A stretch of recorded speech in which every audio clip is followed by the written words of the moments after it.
Newt Gingrich was once surging in the polls in Iowa, but his numbers are coming back to earth now that the former House Speaker is actually trying to keep expectations of a victory in the Iowa caucuses in check.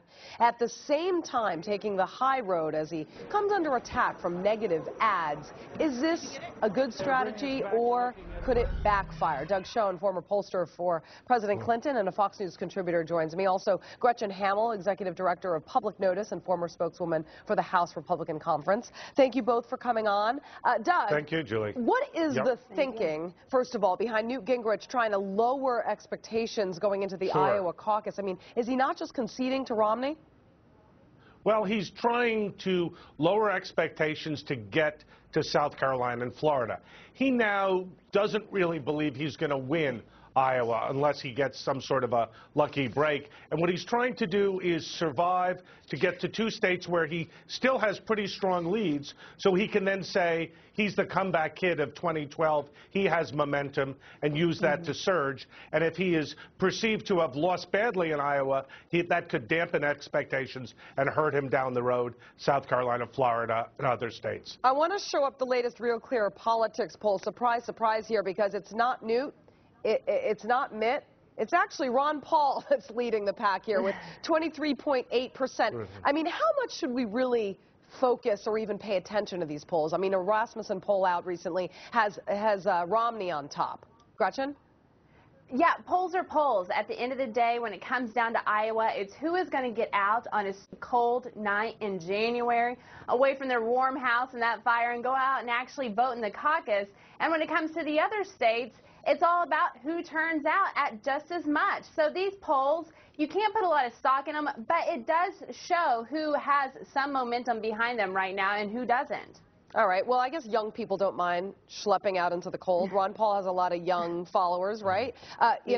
Doug, the former speaker yesterday also sharpened his criticism of Mitt Romney to blunt a negative ad campaign that has been going after him hard. And in fact, it turns out that that campaign service is actually going to be delivering Newt Gingrich an early Christmas present. They're actually pulling the ads off of the air for Christmas Eve and Christmas Day.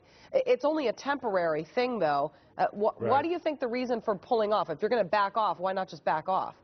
It's so temporary.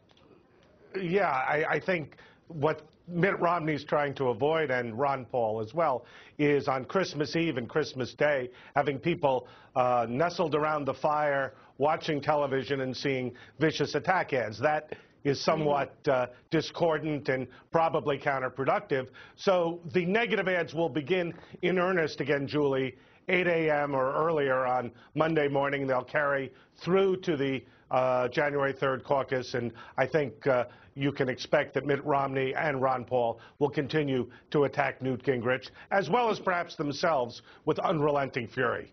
Gretchen, Mitt Romney has gotten the backing of a pretty powerful Republican, former President George H.W. Bush. Now, although he has not formally endorsed him, he's throwing his support behind him. And he thinks, and I want to quote this, he tells the Houston Chronicle that he believes that Romney is the best choice for president because of his, quote, stability and experience, and that he's not a bomb thrower. First of all, let's hear from Romney and his response when he got the news.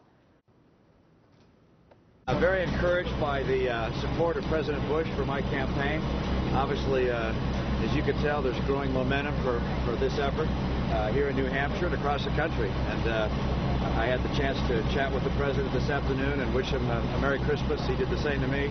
I thanked him for his support, his leadership, his heroic life, and his friendship mean a great deal to me. I must admit, this is much more important to me personally than even politically. He's really and in my family, and I appreciate his support. Gretchen, quickly, Bush actually referred to Romney as not being a bomb thrower. Some see that remark as a bit of a dig to Newt. Would you agree? I would agree with that, and I think there's a difference here. Inside the Beltway, people have been attacking Newt Gingrich, and that has played to his advantage because he has seen as an outsider. But when you have a former president who is citing specific examples of when he was working with him and he was throwing bombs, that carries a lot more weight. And you want a leader who is strong, who is powerful, who is even keel.